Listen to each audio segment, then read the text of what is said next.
हे friends, स्वागत है आप सभी का movie stock movie explain channel पे, जिस पर आज मैं रिकैप करने वाली हूँ एक्स-मेन फर्स्ट क्लास मूवी को। तो चलिए अब आपका टाइम बिल्कुल भी ना वेस्ट करते हुए शुरू करते हैं इस वीडियो को, वो भी स्पॉइलर वार्निंग के साथ। लेकिन उससे पहले मेरी एक छोटी सी रिक्वेस्ट, वीडियो को लाइक, शेयर और चैनल को सब्सक्राइब करने की।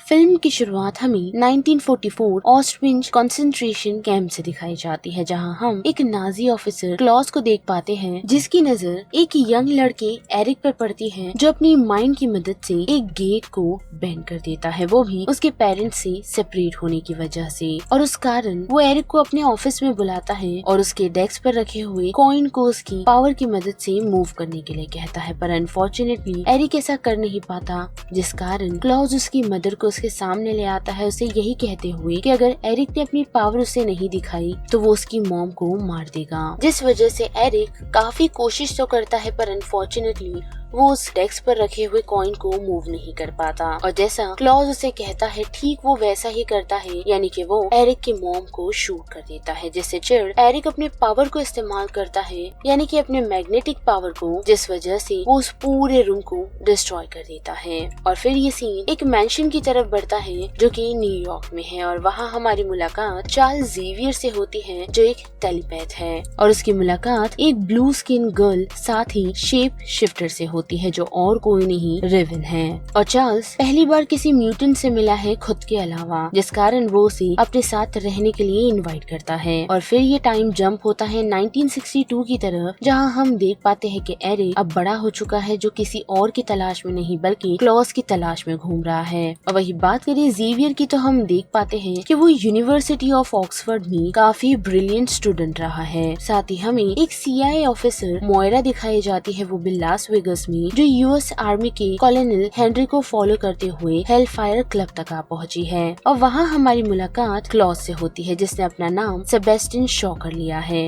लेकिन वो इस बार अकेला नहीं, बल्कि उसकी टीम में हम कुछ और मेंबर्स को भी देख पाते हैं, जिनमें एमा फ्रॉस्ट है, जिसके पास टेलीपैथ की पावर के साथ साथ डायमंड बॉडी की पावर है, और रेप्टाइल जो साइक्लोन को प्रोड्यूस कर सकता है, और एक टेलीपोर्टर भी जो कि अज़ाज़ल है। साथ ही हम देख पाते हैं कि शॉ ने हेनरी को अपने साथ यानी कि अपने से बात करने के लिए इसीलिए बुलाया है, ताकि वो जॉइंट वॉर रूम में अपनी ये बात रख सके, यानी कि शॉ की ये बात रख सके कि उन लोगों को टर्की पर न्यूक्लियर मिसाइल का ओपन हमला कर देना चाहिए, जो चीज हेनरी शॉ के दबाव और डर के कारण करता भी है। जिसके साथ साथ बात करें शॉ की पावर की, तो हम देख पाते हैं कि वो एनर्जी एब्जॉर्ब करता है, जिस पावर की मदद से वो आज तक यंग रह पाया है। लेकिन इतना ही नहीं, बल्कि अपनी उस पावर को इस्तेमाल करते हुए वो हेनरी से अपना काम निकलवा कर उसे खत्म कर देता है। और मोयरा, जो इन सारी चीजों की गवाह थी, वो अपने साथियों को इन सारी बातों के बारे में बताने की कोशिश करती है, पर अनफॉर्चुनेटली वो सभी उसकी बात नहीं सुनते, जिस वजह से ही वो ज़ेवियर से मिलती है, जो उसे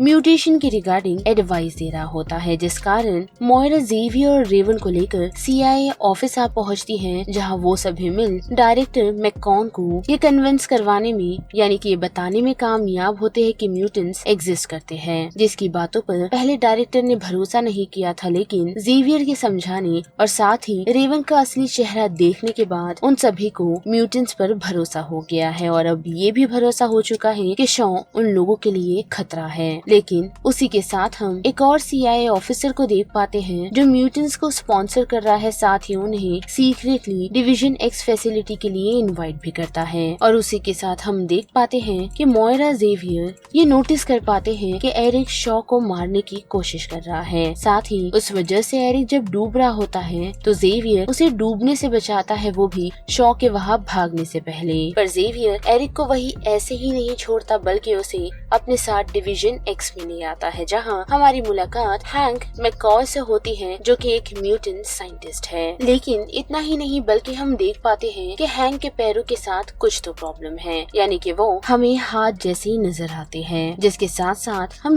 ये भी देख पाते हैं कि हैंक ने कुछ ऐसे डिवाइस बनाए हैं जिसकी मदद से जेवियर काफी सारी म्यूटेंट्स को लोकेट कर पाता है। जिस डिवाइस का नाम हैंक ने कैरेब्रो रखा है और उसकी मदद से जेवियर एंजल, एरमेंडो, एलेक्स और सीन को अपनी म्यूटेंट टीम में रिक्रूट करता है। और इस म्यूटेंट की तलाश के दौरान हम उनकी मुलाकात लोगन से भी होता हुआ देख पाते हैं, पर अनफॉर्चुनेटली वो लोग उसे रिक्रूट नहीं कर पाते क्योंकि लोगन उन लोगों को अपने पास से भगा देता है। और उसी के साथ हम देख पाते हैं कि जेवियर, एरिक, मोयरा एक CIA मिशन को लीड कर रहे हैं जिनकी टीम को नाम सोवियत यूनियन का दिया गया है और वो लोग शॉ की खास यानी कि एमा फ्रॉस्ट को कैप्चर करने में कामयाब होते हैं। पर अनफॉर्चुनेटली वो अपना मुंह नहीं खोल रही होती है और साथ ही जेवियर उसके दिमाग को नहीं पढ़ पाता, जिस कारण एरिक अपनी पावर को इस्तेमाल करते हुए एमा फ्रॉस्ट को सच्चाई बताने पर मजबूर कर देता है। और उस वजह से उन सभी को ये पता चलता है कि शॉन वर्ल्ड वॉर 3 शुरू करना चाहता है, वो भी म्यूटेंट्स को ट्रिगर कर जिससे ह्यूमंस खत्म हो जाएंगे और सिर्फ म्यूटेंट का ही राज होगा। और जैसे ही ये बात शॉ को पता चलती है तो हम देख पाते हैं कि शॉ, एज़ेज़ेल और रेप्टाइल मिलकर डिवीजन X पर हमला कर पहले तो वहाँ उन सभी को अपनी टीम में शामिल होने के लिए कहते हैं, जिनमें से सेल्वाडोर उन लोगों की टीम में शामिल हो जाता है, पर एलेक्स और मुनोज ऐसा नहीं करते, जिस वजह से वो मुनोज को खत्म कर देता है। जिसके साथ साथ वो मॉस्को के जनरल को इतना मजबूर कर देता है और साथ ही उन्हें धमकाते हुए मिसाइल इंस्टॉल क्यूबा में करवा देता है। लेकिन इतना ही नहीं बल्कि हम ये भी देख पाते हैं कि उसने टेलीपैथी से बचने के लिए खुद के सर पर एक हेलमेट पहना हुआ है जो किसी अलग तत्व से बना हुआ है ताकि जेवियर उसके ख्यालों और उसके मिशन को ना जान पाए। पर उसी के साथ हम ये भी देख पाते हैं कि शॉ सोवियत को फॉलो कर रहा है, वो भी उसकी सबमरीन में, ताकि वो ये इंश्योर कर सके कि जो मिसाइल उसने लगवाई है वो प्रॉपर US पर अटैक कर रही है या नहीं। पर वही दूसरी तरफ बात करें जेवियर की तो हम देख पाते हैं कि उसके पास बचे हुए लोगों को वो उसके मेंशन ले आया है जहाँ वो सभी मिलकर अपनी एबिलिटी पर फोकस और साथ ही जेवियर की मदद से प्रैक्टिस करते हैं। लेकिन इतना ही नहीं बल्कि वहाँ हैंक को ये भी पता चलता है कि रेवेंस की DNA की मदद से वो क्योर बना सकता है, वो भी उनकी अपीयरेंस के चलते, जो ना सिर्फ उनकी अपीयरेंस को हेल्प करेगा बल्कि उन्हें प्रॉपरली क्योर भी करेगा। पर जब से रेवन की मुलाकात एरिक से हुई है उसने ये डिसीजन लिया है कि वो अपनी आइडेंटिटी को अब छुपा कर नहीं रखेगी, जिस वजह से वो हैंक के दिए हुए क्योर को रिफ्यूज कर देती है। पर हैंक ऐसा नहीं करता और उस क्योर को इस्तेमाल कर लेता है, पर अनफॉर्चुनेटली वो क्योर उस पर बैकफायर कर जाता है। यानी कि हैंक जो एक साधारण इंसान हमें पहले दिख रहा था जिसके सिर्फ पैर में थोड़ी बहुत प्रॉब्लम थी, तो अब वो पैर में ही नहीं बल्कि उसकी पूरी बॉडी में हो चुकी है। यानी कि उसकी पूरी बॉडी ब्लू हो चुकी है, साथ ही उसकी बॉडी पर फर है और उसके सर पर हम सिंग भी देख पाते हैं। यानी कि हैंक एक प्रॉपर बीस्ट बन चुका है। जिसके बाद के हम देख पाते हैं कि सभी लोग अपने नए सूट में रेडी है ताकि वो सभी मिल शॉ को रोक सके। जिसके बाद के हम देख पाते हैं कि हैंक अपनी पायलटिंग स्किल की मदद से उन सभी को एक ब्लॉकेड लाइन पर ले जाता है जिसमें उन लोगों के साथ मोयरा भी शामिल है। और वहाँ पहुँच जेवियर अपने टेलीपैथी को इस्तेमाल करते हुए एक सोवियत सेलर को यानी कि एक सोल्जर को इन्फ्लुएंस करने में कामयाब होता है, यानी कि उन्हें रोकने में, ताकि वो लोग US की तरफ कोई भी मिसाइल ना भेजे। जिसके साथ बात करें एरिक की तो हम देख पाते हैं कि वो अपने मैग्नेटिक पावर की मदद से शॉ की सबमरीन को पानी से बाहर निकाल देता है और लैंड पर लाकर पटकता है, जिस चीज का एहसास शॉ को पहले ही हो गया था, जिस वजह से वो न्यूक्लियर वेपन्स की पावर को खुद में एब्जॉर्ब करना शुरू कर देता है। पर अनफॉर्चुनेटली उसका सामना एरिक से हो जाता है, जिनके बीच हम थोड़ी बहुत फाइट को देख पाते हैं। पर अपनी पावर को इस्तेमाल करते हुए एरिक शॉ के सर से हेलमेट को निकालने में कामयाब होता है, जिस वजह से जेवियर शॉ को रोकने में कामयाब होता है। और उस मौके का फायदा उठाकर एरिक शॉ को पहले तो ये बताता है कि वो उसके ये प्लान से काफी ही इम्प्रेस्ड है, जिसे वो आगे कैरी फॉरवर्ड तो करेगा, लेकिन उससे पहले उसे शॉ से अपनी माँ के मौत का बदला चाहिए, जिसके लिए वो अपनी जेब से नाजी का वही कॉइन निकालता है जिसे बचपन में शॉ ने टेबल पर रख एरिक को मूव करने के लिए कहा था, जिसे फाइनली शॉ के अकॉर्डिंग एरिक मूव करता है, लेकिन इस बार वो कॉइन शॉ के सर के आर पार कर देता है, जिससे शॉ की मौत हो जाती है। और एरिक के अकॉर्डिंग वो शॉ को ऐसे ही खुला नहीं छोड़ सकता था क्योंकि उसके अकॉर्डिंग वो काफी रिस्की होता, जिस वजह से जेवियर जो ये चाहता तो नहीं था पर अनफॉर्चुनेटली उसे शॉकी डेथ एक्सपीरियंस करनी पड़ती है। और अब जबकि सब कुछ ठीक हो चुका है तो हम देख पाते हैं कि गवर्नमेंट म्यूटेंट्स को ही अब खतरा समझ चुकी है, जिस वजह से वो अपनी टीम्स को कहकर म्यूटेंट्स पर हमला करने के लिए कहते हैं और उन्हें खत्म करने के लिए, जिस कारण मिसाइल्स सभी म्यूटेंट्स की तरफ बढ़ती तो है पर एरिक